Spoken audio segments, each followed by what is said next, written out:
Robinson, who's in the slot.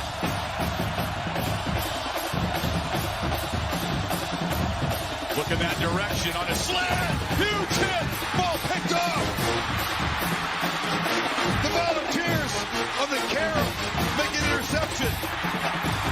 Jawan Mitchell. They call him Juju. Discrepancy. Schuster, they were going to take a shot, but he's hit by Nelson. And Nebraska has picked up the football. Their first takeaway of the game. Wells way down the field. It is into coverage. It is intercepted. It is over. Lamarian James has sealed the victory for Old Dominion. And fittingly, it comes on a takeaway.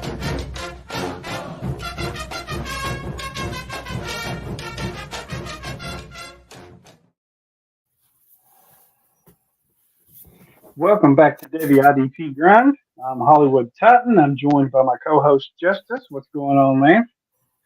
Not much, man. Just trying to stay warm.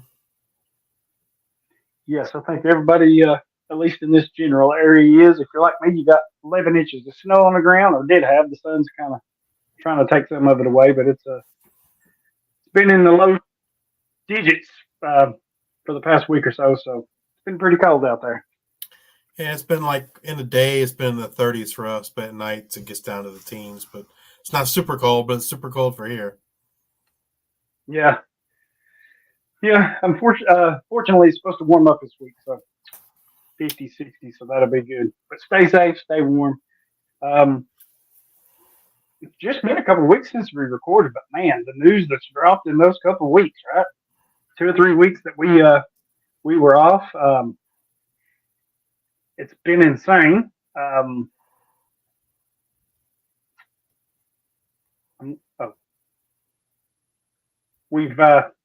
Sorry, I had my page scrolled down, looking at the wrong note. Before we get into that, though, I do want to say The champ is here! The champ is here! The champ is here! The champ is here! The champ is here! The champ is here! The champ is here! The champ is here! I knew that was coming, man. that's just never going to get old. That's just never going to get old for me or you, I don't believe. Of course, you won the Devy IDP Grind Listener League campus side, and I won the Canton side. I love it. It's awesome. We should just open every show with that. I'm sure the other owners aren't happy that I traded you Jordan Love in the season there, because you were without a quarterback. Your quarterback got hurt, right? Yeah, so I lost Joe Burrow, and I had a bunch of garbage. And it's not like I went out and traded for him right away. If I remember correctly, I played a couple of weeks with hot garbage at quarterback. You probably played at least 2, maybe 3 weeks without really anything at quarterback. Yeah. And, I had a dearth of quarterbacks. Yeah, and I was like, man, this team is too good to just kind of let fall off. But they weren't really no waiver wire options other than the garbage. And yeah, thank you, because if we hadn't made that deal, there's no way I would have made it. No way. Not with the quarterbacks I had. Rest of the team, I would have been fine, but starting quarterback was not on my side until that trade. So I guess I owe you. I mean, it worked out for us both. You got Jordan Love. I got Isaiah Pacheco. I needed a running back or receiver, and so I had a lot of quarterbacks in a 1-quarterback league, so it worked out. Yep. Speaking of championships, we saw number 1 Michigan win the FBS championship over Washington. Oh gosh, over Washington. I don't know why I was wanting to say Alabama. We'll get to them in a minute. But yeah, they won the championship over Washington. I kind of feel like if Washington started off bad in both halves, right? They started off a little slow to start the game. They kind of picked it up, had an opportunity to double down, ball before the half, ball coming out of the half, and turned it over right away to start the second half. And I thought that was a momentum killer for them. Yeah, I mean, it was a decent game, I guess, right? But Washington just couldn't really seem to get a whole lot going on offense. Dylan Johnson being hurt, I think, played a big part in that, right? Their star running back. The big miss to Odunze was huge too. Yeah. Yes. Yep. So I think they had the momentum, and just a couple of plays just kind of really just freaking squashed all of it, and it kind of put them behind the eight ball, and they just were never able to really recover from that. It's kind of like the Buffalo Bills yesterday, right? Where they had some big misses by receivers, or in the Bills' case, it was drops. Yes. Yeah. Just couldn't seem to get it going. And we also saw, don't know how many of y'all tune into it, but if you're crazy like me, you probably do. We saw South Dakota State win their second consecutive national championship. So they beat, was it Montana or Montana State? I forget which one it was. It was Montana. And Montana State, I thought, pretty cool move by them. They donated money to Montana for their band to travel to the game. So I thought that was a really classy move on their part. Yeah, absolutely. I mean, South Dakota State was the cream of the crop, FCS. Yeah. I mean, it's been North Dakota State Bisons for, past 10, 12 years. And these past couple of years, it's been South Dakota State. And they've been on a roll, man. They're going to be tough to beat unless somebody can change something there. Yeah, I'm interested to see how Isaiah Davis, their running back, does. And I think he's in the Shrine Bowl, I think. I don't know if it's Shrine Bowl or Senior Bowl. I think it's the Shrine Bowl. Interested to see how he does and if he gets an invite to the Combine. Right. Few other news and notes. I figure some of these down here will get a little lengthy, but as we left our last episode, we were talking about some seasonal leaders. And at the time, your boy was the leader in tackles. Jason. And I think it was what? I said Jason Henderson. Yeah, Jason Henderson. Then he got hurt. He got hurt. So he missed the last 2 games. And he had a 15, I believe it was a 15 tackle lead on Jay Higgins of Iowa. And we even kind of commented it would take a special game, right? A pretty big game. And that's what he got. He had a 16 tackle, 14 solo performance against Tennessee in the Citrus Bowl loss. And he just squeezed by to win the tackle leader award, which I thought was kind of cool. Sucks for Henderson, but like to see that for Higgins. And I saw a note that Higgins is going to be one of the top linebackers for this season, which kind of fits with what we've been saying about him all along this year. So he's returning. So that instantly should put him at the top of your IDP boards.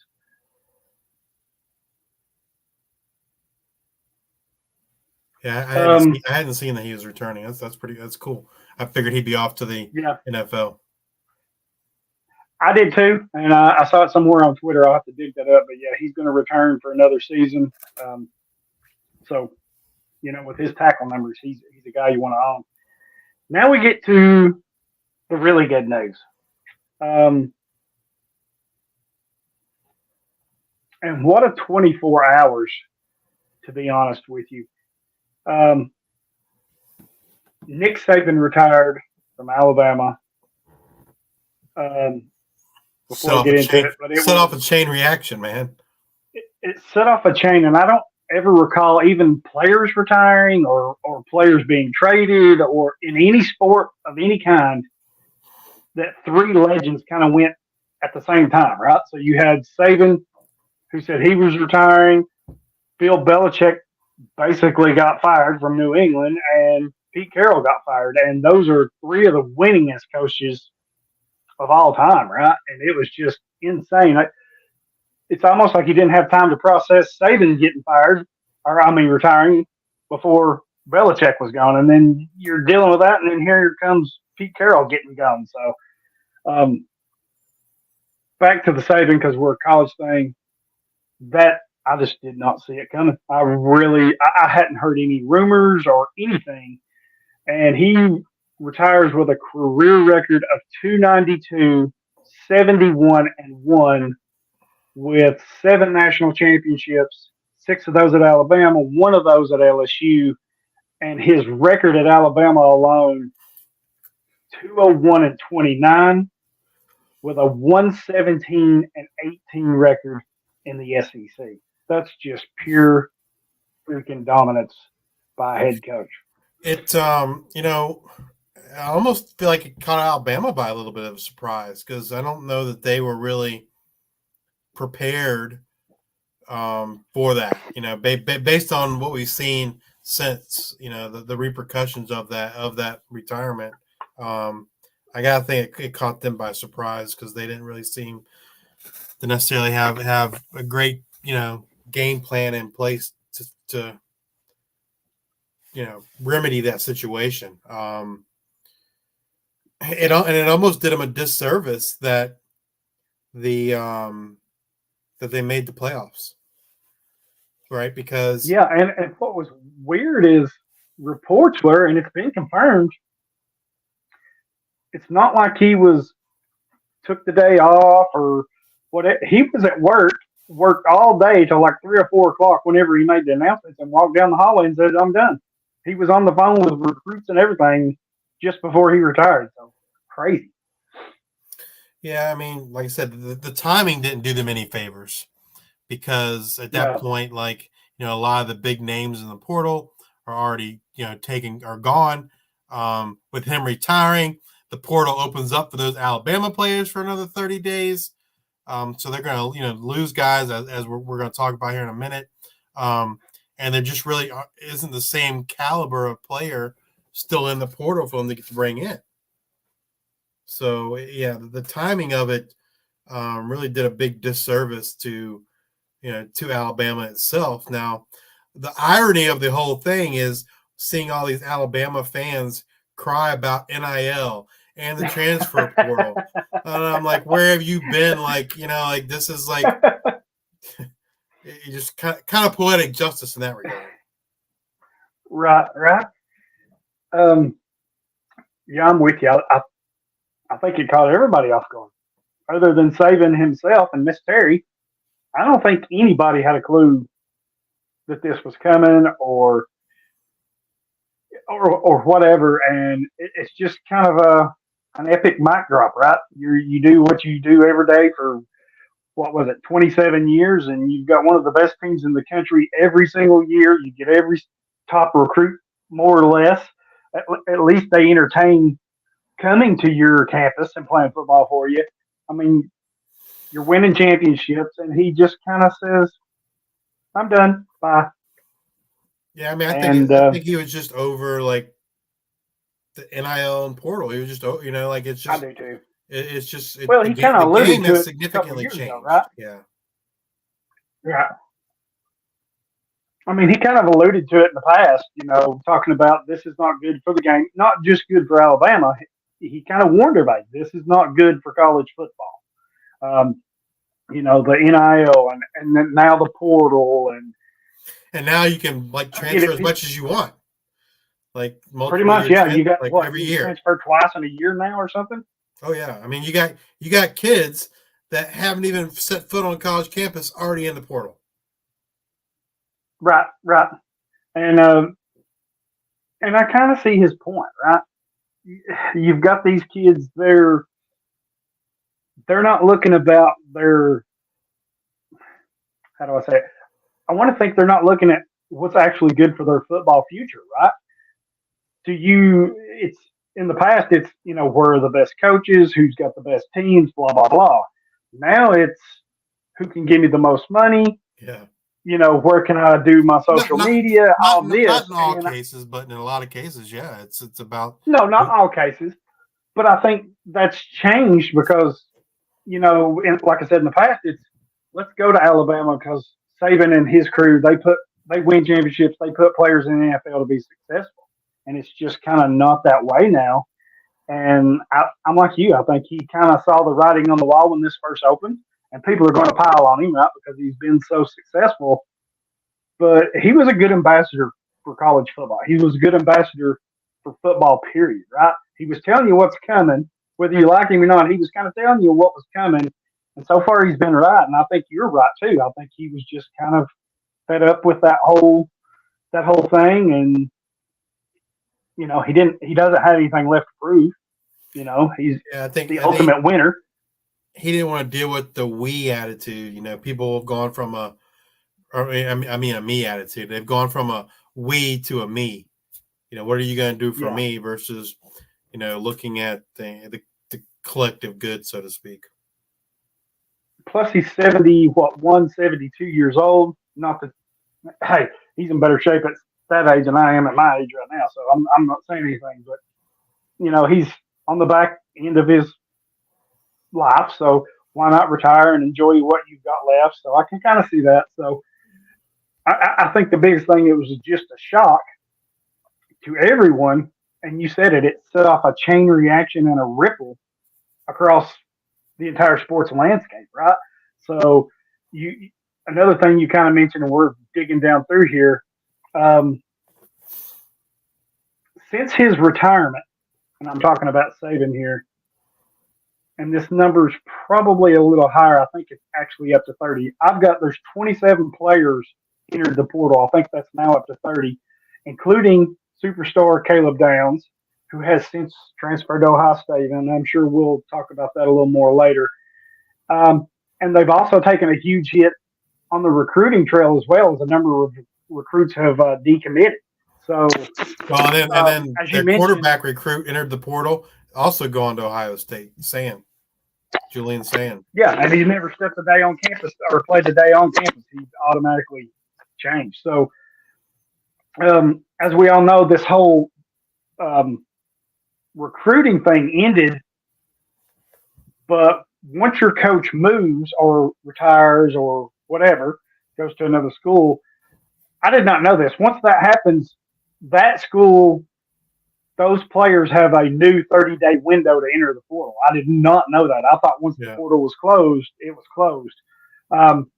So I kind of do like that part of the portal. Like if you're getting a new coach, if you went somewhere, if you're Caleb Downs and you went to Alabama thinking you're going to play for Saban all 4 years or however long you're there, and he up and quits or gets fired, then I think there should be a window to allow you to entertain other options if you choose. So I do like that. I mean, it's great for the player. On the school, on the other hand, when it happens this late in the process, it's hard, right? Because like I said, you can't. Yeah. You're not finding a player of the caliber of Caleb Downs in the portal anymore to replace him with. So it's great for the players, but not necessarily great for the school from a timing perspective. Right, completely agree. So, I mean, imagine being Alabama right now. You just lost the greatest coach of all time on a mic drop, more or less. You've got players leaving your team left and right. You've got recruits that are decommitting left and right. This is like the ultimate avalanche for you right now if you're Alabama. And shockingly, I don't know which way to feel about this.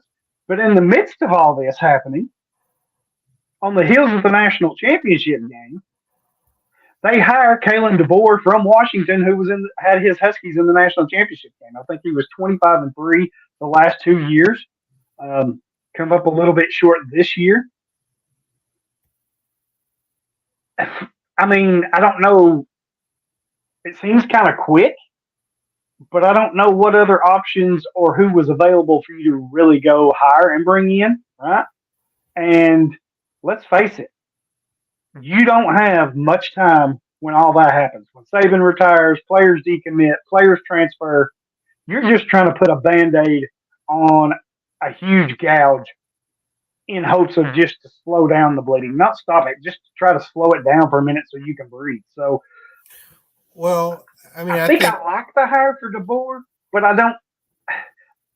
Maybe you feel different, but I don't know that it was the best hire for Alabama. But then again, I don't know who the other candidates you would look at would be either.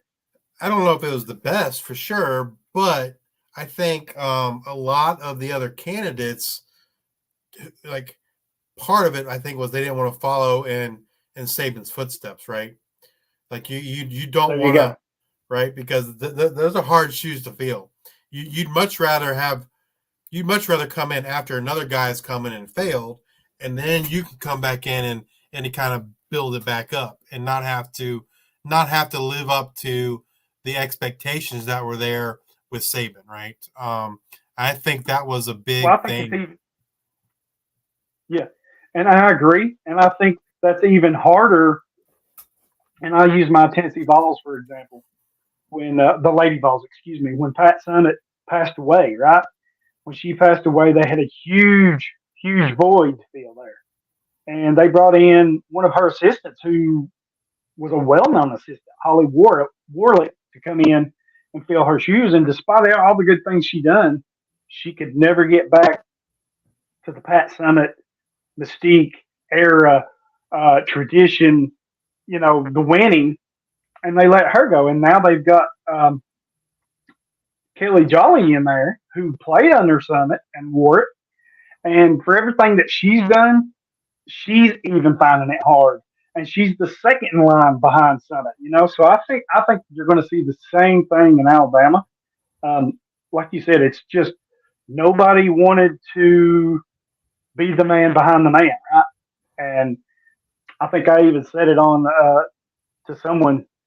Do you realize what kind of cojones somebody's going to have to say, yeah, I'll take that job? The job itself is perfect, right?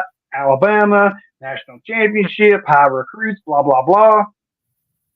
But you're following the man. Yeah. And that's just, I think the pressure on DeBoer is insane, whether he knows it right now or not. Anything other than a college football playoff, and he's going to get roasted.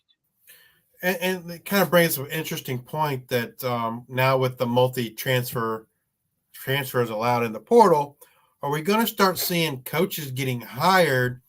Maybe not necessarily because, or I don't want, maybe that's the wrong way to say it, but they're going to get hired because of, hey, this guy has a great roster at whatever school he's at. If he comes here, he'll bring some of those players with him, right? I wonder if that doesn't start factoring in at least a little bit into these decisions right now. For DeBoer, in his case, basically all their stars, they're gone, right? Penix, McMillan, Adunze, Polk, Braylon Trice, they're all going to NFL.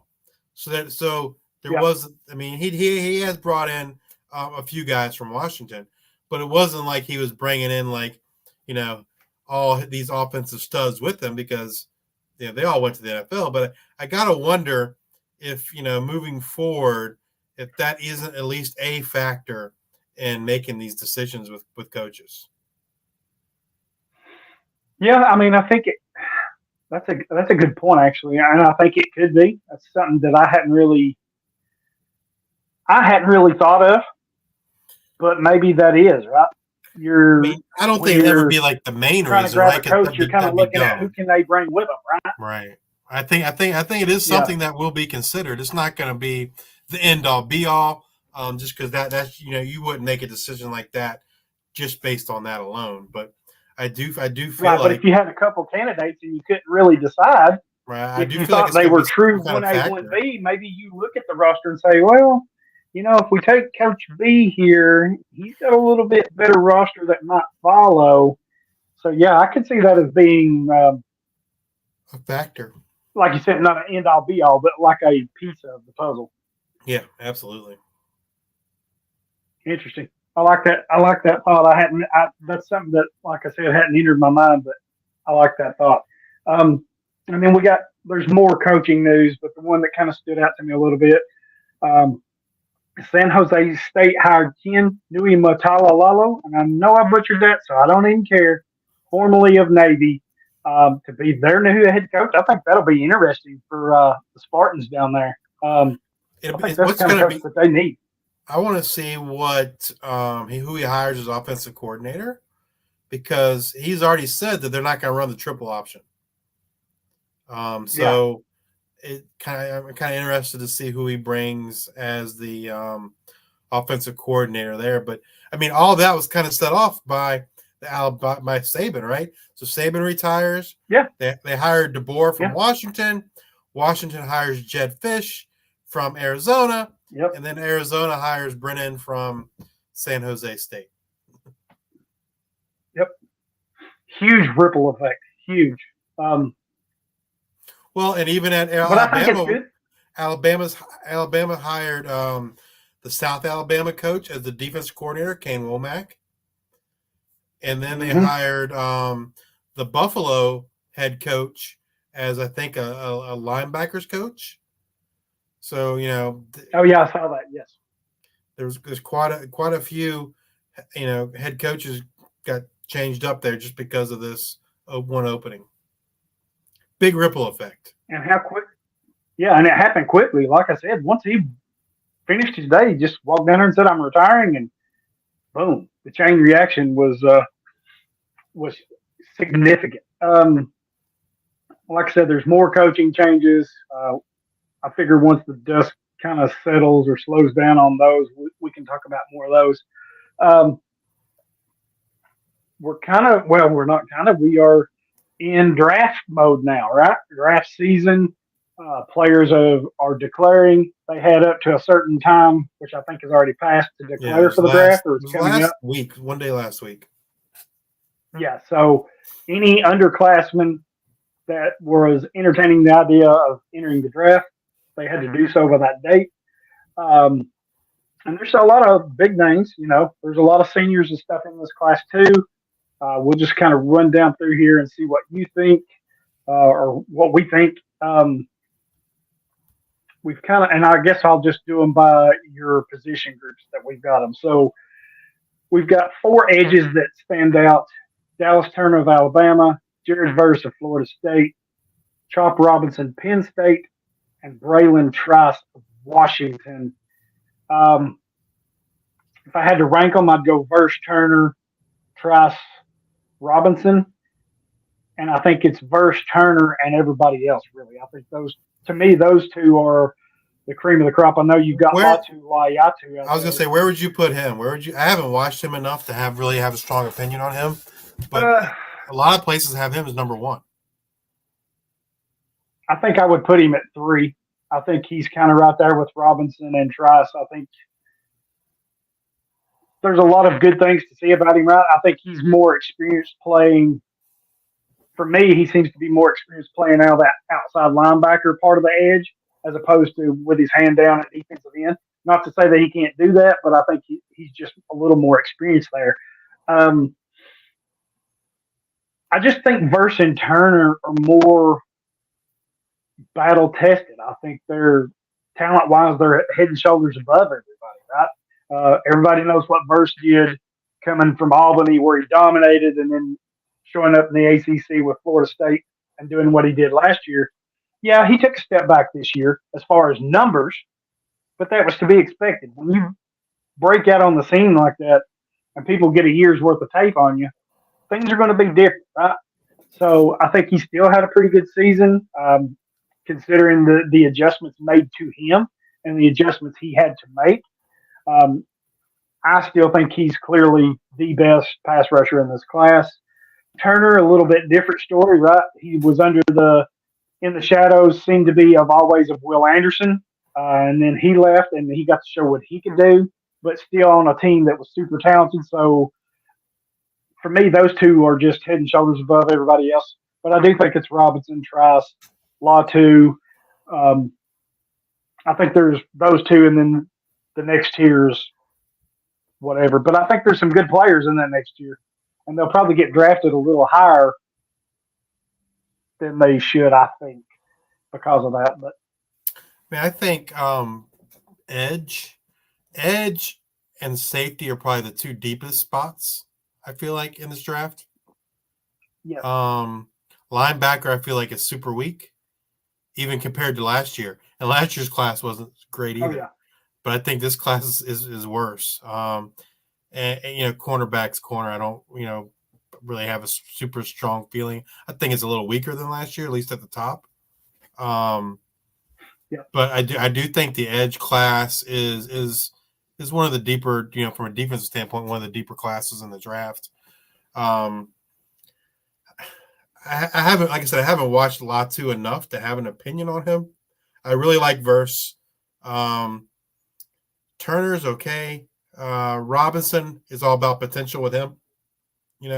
I think if he can develop, he can be a monster. But he could also not develop and not turn into anything. Braylon Trice is probably, in my opinion, a better version of Isaiah Foskey. Trice, I think his best quality is his motor, right? He's constantly, he doesn't give up. But from a pure talent standpoint, I wouldn't say he's one of the better edges. But all those things combined, yeah, he's probably top 5, top 6 guy. I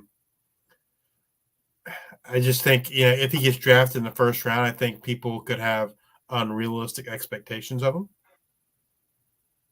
Kind of like Tyree Wilson, right? Yeah.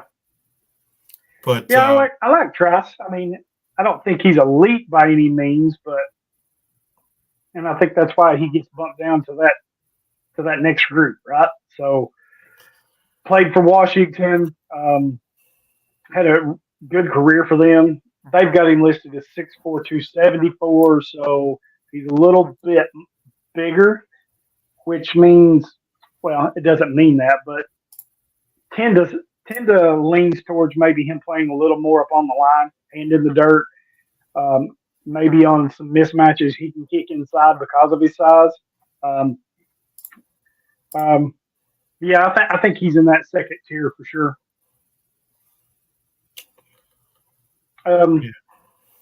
Defensive tackles. You've got Mason Smith, LSU, Jerzon Newton for Illinois, and his name is escaping me. Keith Randolph, also from Illinois. Those two, I think, are the cream of the crop. Newton and Randolph. I would put them above Smith. I even made a post the other day on Twitter that if you're playing IDP leagues, I think Jerzon Newton is going to be the guy you want. If you're playing position specific, right, where you have to start defensive tackles, he's going to be somebody that I would target. Not super early, right? But, if you're in a 7th round or later of your rookie draft and you've got a dart throw, and I hate to say dart throw, but I would take the shot on Newton there because I think the value in those position-specific leagues, especially if you got premiums, right, like tackle premiums and stuff like that, he's going to be a big play. Plus, he can get you some pass rush from the inside. So I like him. Randolph is like a kind of a knockoff of Newton, so I'd kind of bump him down closer to where Smith is. But, yeah, I like all three. And Smith is a big dude. He's a big man. Yeah. He's another guy that's like it's just potential with him, right? Like he's had injuries and other things, but I don't think he hasn't shown his full potential yet.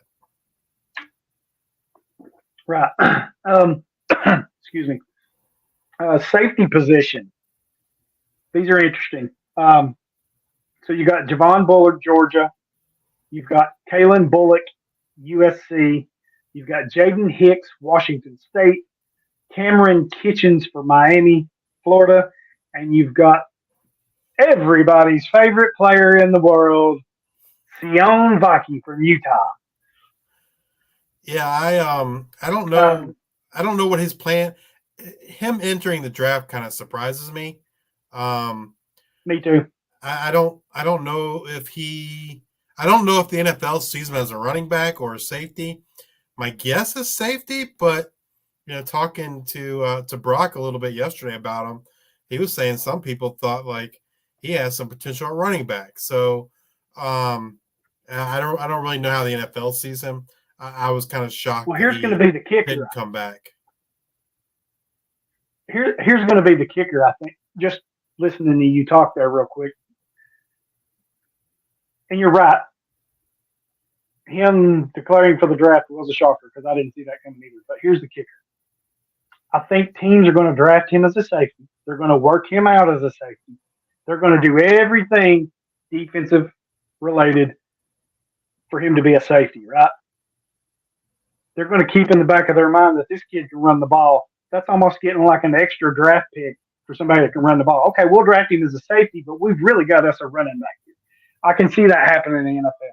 Plus, it saves you a roster spot, right? If that's what you truly believe, you don't have to draft a running back and a safety.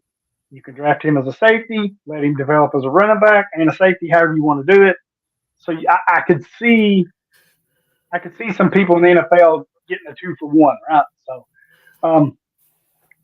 I was kind of shocked that he declared. I thought he would play another year and see, is he truly the running back or is he truly a safety? And maybe Utah didn't want to do that. Maybe they felt like they had players on their roster that, especially maybe at running back, that they wanted to bring in, and he wasn't ready to give that up. But yeah, just interesting. But it's to me, it's a deep safety class. I like all these guys. I like Kitchens, Bullock, Jaden Hicks at Washington State, who had an outstanding year. Yeah, I mean, safety and edge are probably, to me, the two deepest from a defensive perspective positions in this draft. Now, having said that, yeah, I don't know that, at least edge, I mean, I don't know that, like, there's some truly elite edges. I think Verse is probably the top one that comes to mind for me. I think Chop Robinson could possibly get there.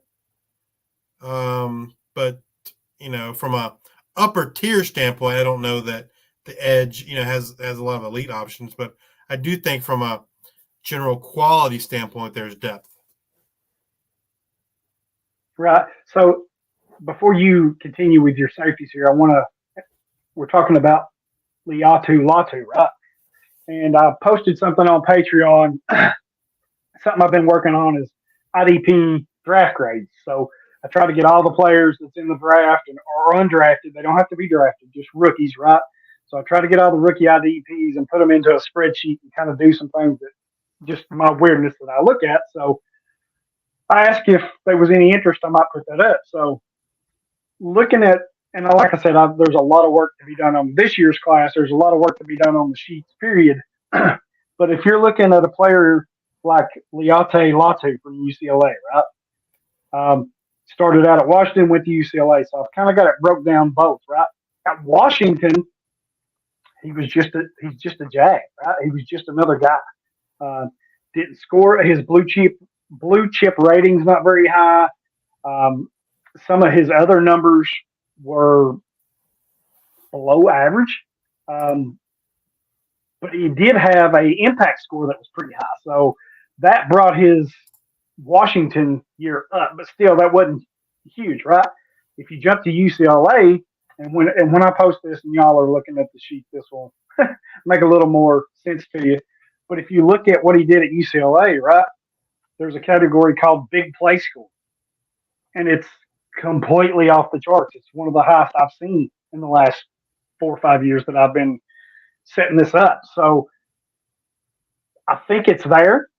The opportunities are for him are there to be an impact player. But that doesn't always translate, right? I think when I get this posted and finished up and posted, well, not finished, but when I get it up and posted, if you go back and look at last year, Ivan Pace was the player, right? He was the player on this whole draft thing last year that just shot to the moon. I mean, he had a 21.537 blue chip rating, which wasn't even close by anybody else. His numbers just were off the board, and you kind of see that you see glimpses of that this year, right, with some of his big games that he's had, but he's just been so freaking inconsistent. And I think when you look at this sheet, you got to keep that in mind, right? This is not a be all end all. This is just kind of where the grades fell. So, I think Latu could be that kind of player. He's going to have some big games, but I think he's going to have a lot of stinkers too. So, and I don't think he's one of the better elite prospects, like you said. I think he's a really good prospect, but I don't think he's elite. But anyway, sorry. Go back to your safety. So you talked about Biaki. You got Kitchens, Hicks, Bullock, and Bullock. Yeah, I mean, I think safety is probably the deepest position in the draft of all of them. Kitchens, Hicks, Bullock, Bullard. I really like those guys. Vaki, like you said, it'd be interesting to see kind of what the NFL thinks of him and what position that they think he can play in the NFL.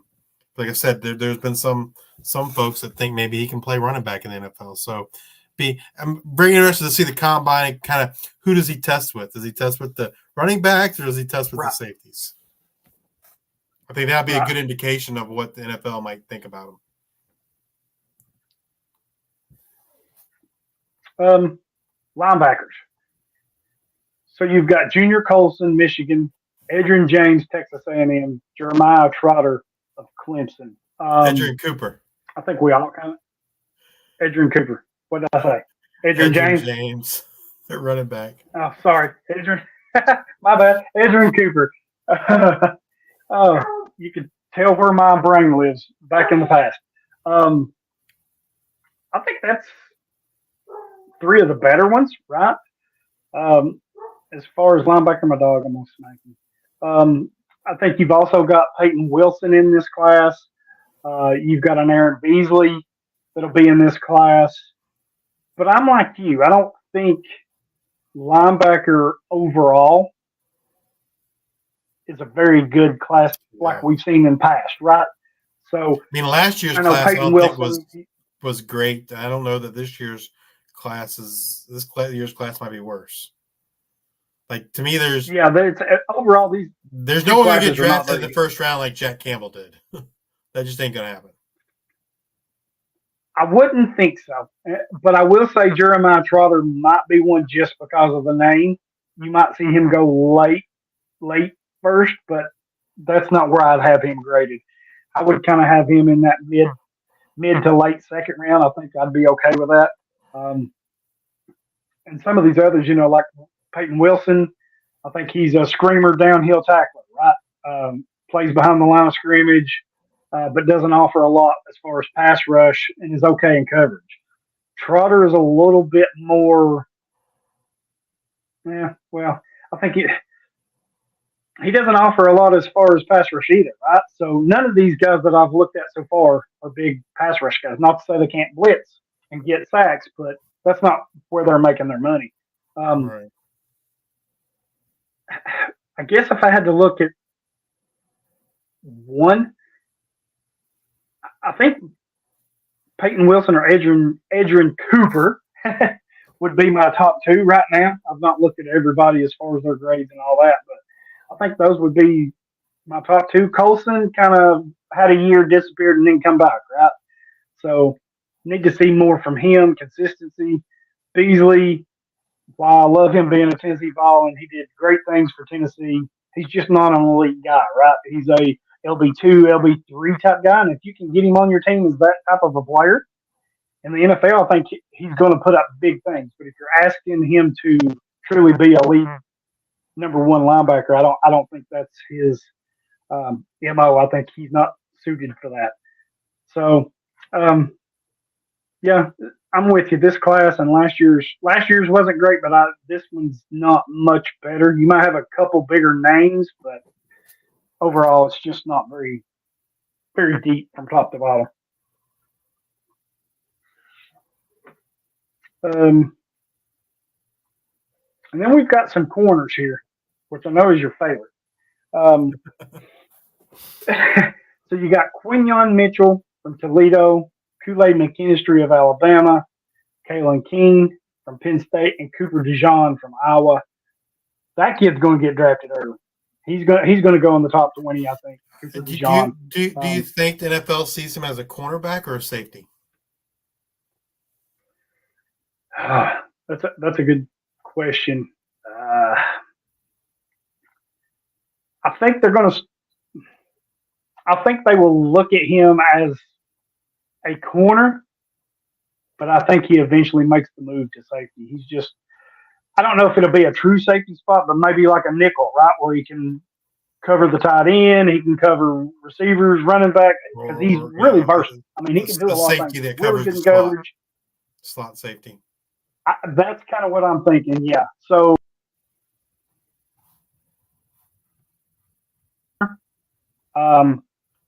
just because that's where he's played, and I think teams are going to bring him in as.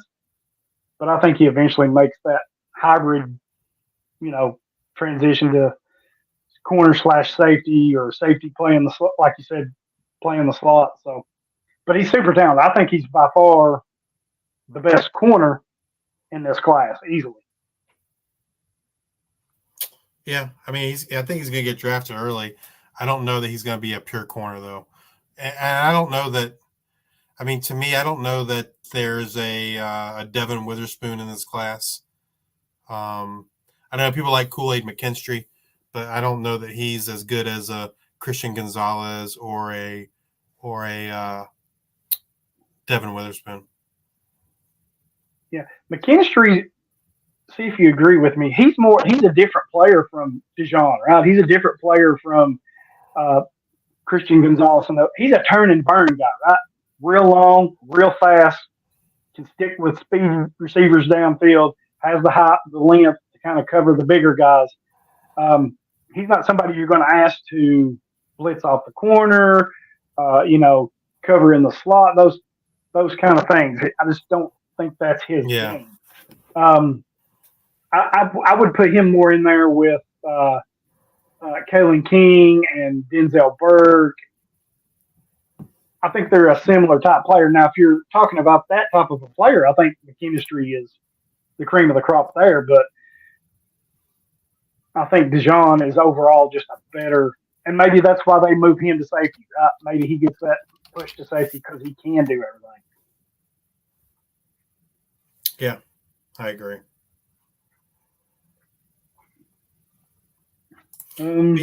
Combine. It'll be an interesting combine to kind of see who rises up, because it happens every year. Definitely. Well, now now that now that the draft declaration has passed, now we know who's going into the draft. Now this is bowl season, or All-Star game season, right? You got the Senior Bowl, you got the East-West Shrine Bowl, you got the NFLPA Players Bowl. You've got 4 or 5 different bowls that'll be happening over the course of the next month or so. And these teams and coaches are going to have everybody in the room down there checking these players out, seeing what they can do, getting feedback. And then comes the combine. And I think that's where a lot of these teams, they'll already have a list. They probably already got a list now. But through these All-Star games and bowls, they'll put together a real good list. Okay, we like this guy. He's going to the combine, yes or no? If he's going to the combine, we really want to see how he tests. If he's not, then we'll bring him in and give him, the pro day or whatever. So I think there's 2 different avenues, but I think they're going to focus on that combine. They'll have a short list for the combine to try to see maybe who they think their elite players are, or maybe the combine will help them determine sort of the pecking order, right? Their tiers. What do we need a linebacker. What does it look like here? Okay, if you're listening to us, we don't think it's a very good class, but you've got a player like Peyton Wilson out there. Does he fit what we need? If not, then you've got Jeremiah Trotter out there. Does he fit what we need? Is it Adrian Cooper?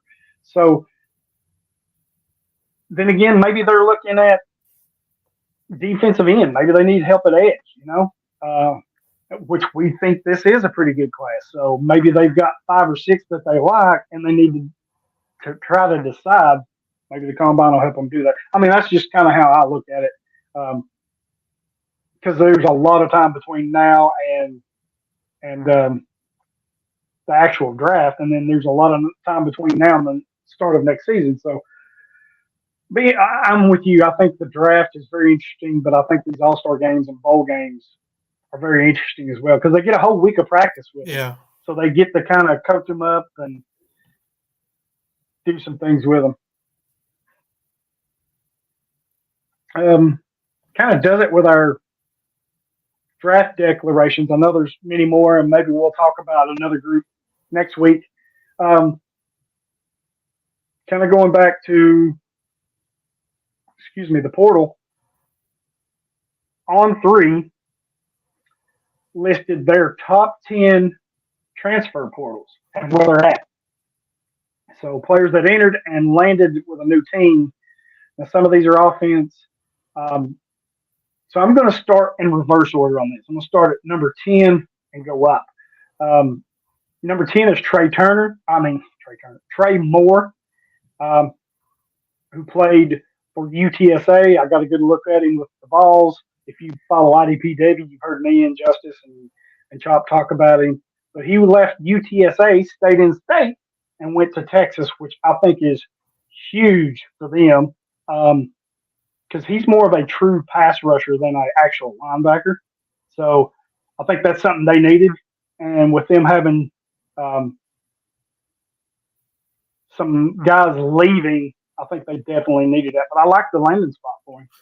Yeah, I mean, I'd just be kind of interested to see with the step up in competition, how he looks, right? When he going from the Sun Belt or UTSA is not the Sun Belt, they're American, going from the American to the SEC. Just I don't know, like I think again, people, for every Jared Verse, there's probably 5 guys that don't pan out, right? That step up in competition and just don't have it. So I don't really know that. I don't know. If I had to lean, I'm going to lean that he's not going to be the stud that they think he's going to be, but he could prove us wrong. Interesting. I like it. I think he'll do well there. I know they're losing a lot, right? They're losing Jalen Ford, who that's one that we probably should have on our linebacker list. I think he'll be all right. But they're losing some players, but I think he can come in and help keep that pass rush intact because he's a pretty good pass rusher. Well, and they needed that help, right? I mean, you saw in the game against Washington, most of their pressure came from their 2 interior guys. They weren't getting a lot of outside edge rush. It was mostly the 2 interior guys with Sweat and Murphy. Yep, which is 2 more guys we should put on our list too because those are pretty good. Texas is definitely going to look different, and I agree with you. They got their pressure from the inside.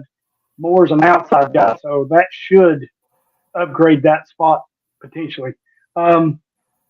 Number 9 is wide receiver Isaiah Bond from Alabama, and he transferred also to Texas. So Texas is loading up real quick. Isaiah Bond, 48 catches, 668 yards, 4 touchdowns this year. I don't feel that he was, and you watch offense way more than me, so feel free to tell me I'm dumb or wrong here.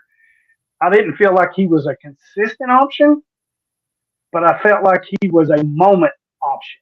Like when the big moment was there, he was one that they looked at a little bit. I think the issue with him was the quarterback play at Alabama, right? I mean, they weren't throwing the ball as much as they had in the past. I think that's kind of. I think he's a talented kid. Texas has now also landed Matthew Golden, wide receiver, out of the portal. They have Jonte Cook. They got Silas Bolden out of the portal. They got Amari Niblack out of the portal. So from a fantasy perspective, I'm not really sure what to do with any of these Texas guys because, they've got 4 or 5 legit options, and they're probably all going to the thinking is they're all kind of cannibalize each other from a production standpoint. But yeah, I mean, Texas is loading up going into the SEC. Good for them. Plus viewers returns. And they're going to need it, right? Yeah. yeah, viewers returns. Number 8 is wide receiver C.J. Daniels, who is transferring. I can't see that. From Liberty. Louisiana, is that Louisiana? Liberty. Sorry, from Liberty. So, thoughts on C.J. Daniels? Yeah, that's a big get for them, especially with them losing Neighbors and Thomas. But I think 8's a little high for him. I think I'd rather have Isaiah Bond than C.J. Daniels. Again, it's a huge step up in competition.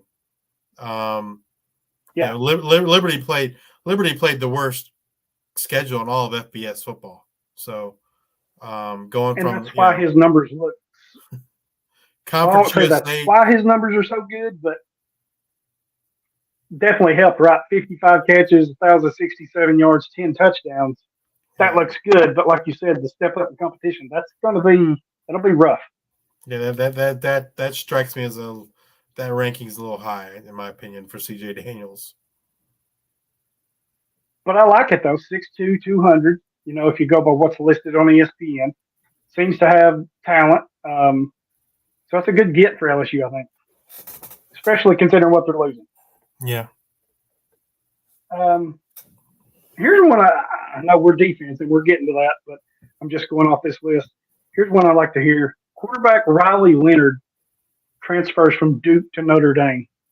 My initial reaction is good for Notre Dame. I think this is a better move than them getting Sam Hartman last year. I think this is a much better move for them. Yeah, I mean, I think Leonard will fit in well there, and you know, I think he's a good college quarterback. He's mobile. He's not terrible at passing. So yeah, I think it is a better get than Sam Hartman. I agree. I think he'll fit in nicely at Notre Dame. Awesome. Now, what y'all been waiting for? We get our first defensive player. There wasn't many on this list. Second defensive player. I just player. found it interesting. Oh yeah, second defensive player. Sorry, I just thought it was kind of interesting to see where some of these defensive players are kind of getting ranked or grouped with offense, right? Because I get a lot of questions about how to rank a player or compare a player defense offense. So this, like I said, this is not the be all end all, but I think it gives you a little insight. So number 6 is Edge Princely Leland from Florida, and he travels to Ole Miss, which I guess is okay move. Seems like Ole Miss is trying to pull a Texas and load up in the portal, right?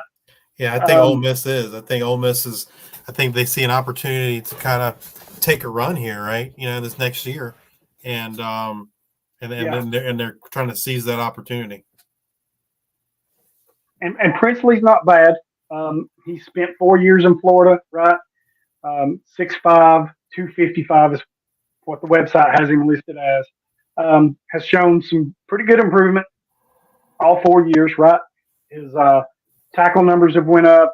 His solo numbers have went up. His TFLs, his sacks. So all those numbers have went up each and every year. So, 24 and a half TFLs, 15 sacks in his 4 years. He's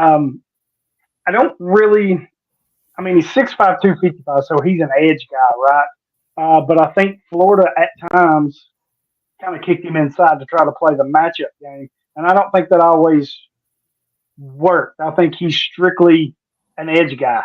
And I think he's an edge guy that you have to have. I think you have to have a player that he can complement. Not complement him, but he can complement, right? Yeah, I don't think he's a true he's lead not edge. Number one guy. Yeah. Now, for example, if it had been him and Trey Moore together, I would be all right with that. I think neither is really a true one, but I think Moore would be more the true speed rush guy. Why Princely would be your more power guy, but Yeah, I think he has potential, but I don't know number he's ever realized his potential yet. right, and maybe that happens this year, so we'll see. Number 5, quarterback Dylan Gabriel transfers from Oklahoma to Oregon. So Dan Lanning hit a home run grand slam with Bo Nix, even though it didn't quite end out like he wanted it to, right? But I would say, for the most part, that was a success with Bo Nix. And Absolutely. I think Dylan Gabriel is going to be that same thing. Yeah, I would argue that number 4 and 5 on this list, from a pure impact standpoint, probably a number 1 and 2. Yeah, and your number 4 that you're talking about is wide receiver Evan Stewart, who went from A&M to Oregon. So they get a stack combo, right? They get the quarterback, they get a receiver. I think from an impact standpoint, those guys are probably 1, 2. Yeah, because your Stewart is at your most impactful position, or Gabriel, I mean, is, and then Stewart, with his talent, is one of the 2 or 3 best positions, right? I mean, yeah. But yeah, great get for Oregon. Oregon reloading, right? And going to be ready to make another run next year, especially when they're heading to the Big Ten. Yep. Are you? And I know I'm straying from our IDP stuff. People are going to kill me. Are you buying in on this stack? Is this a stack that, if the price is right, you would try to get? Well, you're not going to get both these guys. They're both going, and from a college fantasy standpoint, they're both likely going to go in the first round, would be my guess. I mean, Stewart, you can make a case that Stewart's wide receiver 1 for fantasy. And I'd say you'd be hard pressed to have him any worse than 3. And then Gabriel's probably QB3 as well. So I expect them both to go in the first round. I don't know that you'd ever be able to get them both in the same draft. Right. Well, I was thinking more along the lines that you already have one of them. Like maybe you already have Stewart on your roster. Or would you look at trying to get Gabriel? I imagine it would be easier the other way around, right? If you had Gabriel trying to get Stewart, I think it would potentially cost you less. I mean, I think it depends on the less. league. If it's a Campus to Canton league, you're gonna be able to get Gabriel cheaper just because he doesn't really have much NFL potential. If it's a Campus to Canton league, Gabriel's probably the cheaper option to acquire than Stewart. CFF, it's probably they're probably close. Okay. Now we're getting somewhere. Into the top 3 here. And a player you've heard us talk about a lot, defensive lineman Walter Nolan, transferred from Texas A&M to Ole Miss. Again, there's Ole Miss, right? And the key on that, they took Tyler Barron from Tennessee, who did the old flipperoo and went to Louisville. And Louisville's another team that's hitting the portal hard too, by the way. But Walter Nolan, high recruit, right? Corey Foreman type recruitment, right? Number 1, number 2, most services, recruiting services. Goes to A&M, didn't quite get off to the start that everybody had hoped, and I'm including him, right? But if you remember, at the time he went to Texas A&M, Jimbo Fisher had that thing rolling, right, as far as recruiting goes. Back to back to back top recruiting classes. And we talked about it at length on the shows, right? At some point, these guys are going to get tired of waiting and transfer out or whatever. And then we had the whole portal thing and all that, blah, blah, blah. So Nolan last year had one heck of a season for the Aggies. He was one of their best defensive players, and he was doing it from the interior. So, I know there's been some social media stuff by him out there, and I didn't really consider that or counting that the whole NIL thing where there's some issues there if you've been reading. Take that part away from it. I'm kind of surprised he left Texas A&M because I thought he was in perfect position to dominate again this year, right? He's got 2 years left, but he was in perfect position as a starter to be a dominant starter again, right? So, and Well, then with some of the guys was a leaving chance. in It the was portal, it was a the chance pitcher to get got another fired. payday. Well, true. And I thought once Jimbo left, I was like, we'll see. And we started to see the players kind of exile out of Texas A&M. I think, though, now that I've thought about it, the whole NIL thing where he had issues with and said, hey, the contract, that whole mess, I think that's what really led him to leave. But I haven't. Have you seen But other than anything that, Ole Miss is, concrete about like some of the accusations that they're throwing around? I haven't seen anything concrete. I have not. I've just seen some Twitter blurbs and some news feed blurbs, and some tweets that he said, hey, you need to look at your contracts or whatever. Right, but there before you weren't really sign like them. any details or anything. No, I've not that I've been able to see. I've not really dug into it, but from what I have seen, I've not seen anything. And what's weird is I've not seen anybody from Texas A&M come out and say this is not true. Right. I've not seen anything of that type either. So I don't know. I really don't know. But for IDP purposes, Walter Nolan going to Ole Miss, that's huge. They get a huge piece on their defensive line. And, if they're getting Princely to be up there as well on the edge, they've got some younger guys. Ole Miss is going to be tough to beat this year if everything can gel together with what they've got with Lane Kiffin and Jackson Dart at quarterback. Be interesting to see how that plays out. Number 2, Julian Sayin, quarterback. You mentioned him earlier. High recruit for Alabama, the 5-star. Never played it down for Alabama. Re-entered the portal, and he's already in Ohio State. Which you'll see some more of that here in a minute. I did catch a thing. I wish I'd have posted it. That Ohio State has spent $13 million in NIL money to try to roster a national championship team for this season. Oh yeah. So I guess the total of their NIL deals are up there. Yeah, they got Quinshawn Judkins too, right? He's not even on our list. Probably the top running back that's in the portal. So, and Travion Henderson's returned to school. Emeka Egbuka's returned to school. Yep. Yeah, I mean, I gotta imagine though. Yep. I would guess like 2 quarterbacks are gonna be entering the portal in the spring from Ohio State. That's a crowded room now, really crowded. They already had another top recruit, Aaron Nolan. They brought in Will Howard in the transfer portal. Devin Brown was still there. Lincoln Kleinholz was still there. So I got to imagine in the springtime, probably at least 2 of those guys are going to be hitting that portal. Yep, I would agree on that. And then the big one. We've kind of hinted at it all show. 5-star safety Caleb Downs transfers from Alabama to Ohio State. Absolute slam dunk, grand slam, whatever you want to call it.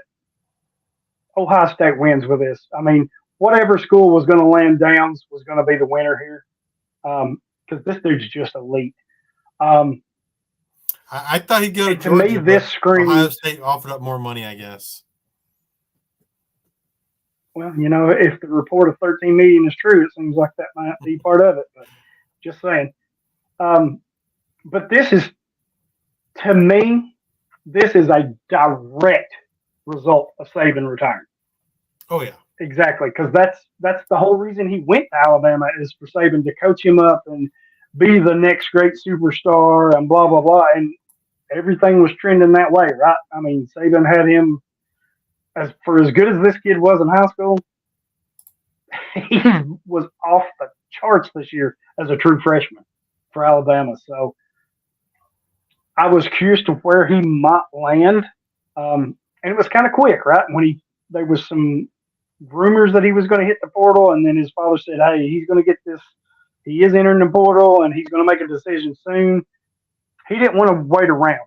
He didn't want to drag anything out, is what it appears. And maybe, if Saban's not going to coach me, I'm leaving. Rest of the NCAA, who's going to pay? And I think that's kind of what happened. But I do think this is a direct result of Saban calling it quits, because you just don't leave players like that. Just don't leave schools and coaches like that for no reason. So my initial thought is awesome for Ohio State. It sucks if you're Alabama because you're losing one hell of a player. Yeah. Great for Ohio State, and I repeat, I do not think this is going to impact Caleb Downs' IDP Devy value at all. No, I mean, if anything, maybe it increases it, right? Because they lose Eichenberg and Steele Chambers. They lose their top two linebackers. So, if anything, I could see they're losing Denzel Burke. I could see Downs' tackle numbers going up even higher, and then they were already pretty good for safety. Yeah, and then when you consider the pass rushers they got, both of Ohio State's pass rushers, Tuamalalu and Jack Sawyer, both of them are returning. So, yeah, I'm with you. If anything, I think Downs' value goes up, and knock on wood, thank God that I've got him in a couple of leagues, because, man, he is something special. I guess he's my man crush of IDP Devy, because this kid can do it all, and I'm like you. I think his value goes up, and enjoy the next. If you've got him in IDP Devy, Campus to Cantons, enjoy the next 2 years, because when he turns a junior, he's out of there. He's going to the NFL. Yeah. Oh, absolutely. Top draft pick in that draft class for sure. So yeah, that kind of does it for the top transfer portal. I know we'll talk a lot more about that, even though the portal's closed.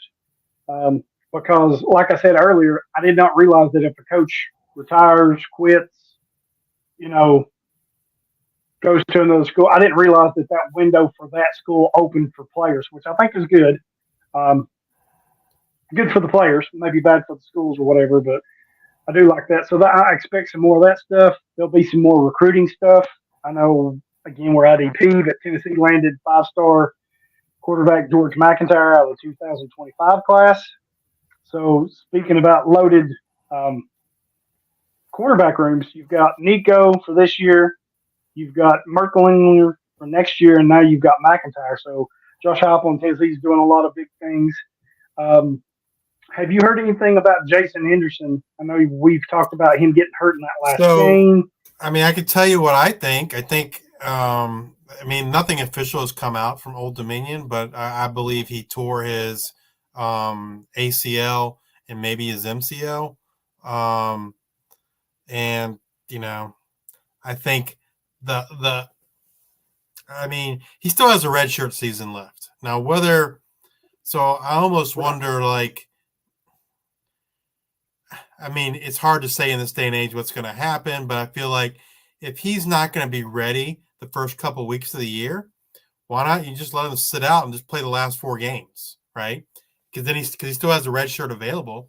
Then this could be his red shirt year, and then it gives him a full year to almost a full year to recover from whatever the injury actually was, and then you come back for a senior year. But knowing Jason Henderson and how he plays, I fully expect that his goal is to be ready there for game 1. But I said there's not been any official word from Old Dominion or from Jason on what the injury was, but I feel pretty confident that at the very least it was a torn ACL. Does he have a COVID year left as well, or has he? No, but he has his redshirt year because he played as a true freshman. So, okay. So if he, like I said, if he wanted to, he could. Okay. If he only played 4 games this next season, that would count as a redshirt year, and he could come back for another year. He'll be eligible. Which, to me, right, given the injury, doesn't sound like a super bad idea. But in this day and age, he's a workhorse. So I have no doubt that he's going to do everything in his ability to be ready for week 1. Awesome. Good stuff. Any other players, teams, coaches, situations? I know Tennessee's, the transfer portal opened and we lost like eight corners. Now some of them off to the NFL, they're out of eligibility, but we lost basically everybody with starting experience in our secondary. So we got a lot of young guys. We've got some guys that transferred in from the portal. So it'll be interesting to see. Tennessee's going to look completely different on defense with some of these players gone. So yeah, Old Dominion's the same way. They lost. like I They said, lost their other starting linebacker, Wayne Matthews. It's gone to Michigan State. They lost their star corner, Lamarian James, gone to TCU. They lost three safeties, two of which went to Indiana, and then another went to, I believe, West Virginia. So yeah, Old Dominion's defense is going to look very different this coming year. Awesome.